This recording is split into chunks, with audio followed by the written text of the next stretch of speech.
Hi! Hello! Welcome to my channel. ఎవరికీ చెప్పొద్దు. ఎవరికీ చెప్పొద్దంటే మీరేం ఊరుకోరు. షేర్ చేస్తారు, లైక్ చేస్తారు, సబ్స్క్రైబ్ చేస్తారని నాకు తెలుసు. ఈరోజు మనం పెసరట్టు ఎలా తయారు చేసుకుందామో చూద్దాము. నేను ఎలా తయారు చేస్తానో చూపిస్తాను.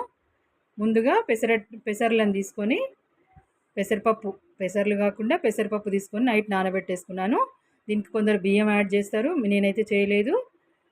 ఈ విధంగా మిక్సీ జార్లో వేసుకొని మిక్సీ పట్టేసుకున్నాను.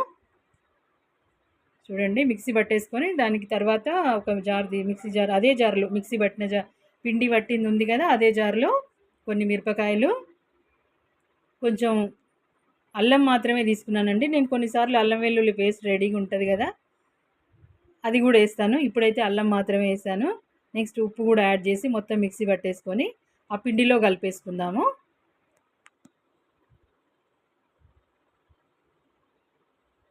నెక్స్ట్ ఒక పెన్నం తీసేసుకొని ఆయిల్ రుద్దొద్దండి, రుద్దితే అతుక్కుపోతుంది.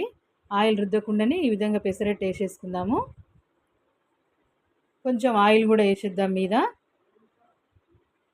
కొంచెం దోరగా అంటే దోరగా కాగే వరకు చూసి, ఒక సైడ్ ఉంటేనే మనకి క్రిస్పీగా అనిపిస్తుంది. 2 సైడ్స్ తిప్పామనుకోండి కొంచెం మెత్తబడుతుంది. క్రిస్పీగా కావాలి అనుకుంటే 1 సైడ్ ఉంచేస్తే అయిపోతుంది పెసరట్టు. ఇంకొక వీడియోలో నేను పెసరట్టు ఎలా అంటే ఉప్మా పెసరట్టు ఎలా తయారు చేద్దామో కూడా చూస్తాను. ఇప్పుడైతే ఓన్లీ పెసరట్టు మాత్రమే తయారు చేస్తాం. మేమైతే దీనికి అల్లం పచ్చడి పెరుగుతో తింటామండి. చాలా బాగుంటుంది. మీరు కూడా ట్రై చేయండి. మా ఛానల్ని షేర్ చేయండి, లైక్ చేయండి, సబ్స్క్రైబ్ చేయండి. Thank you.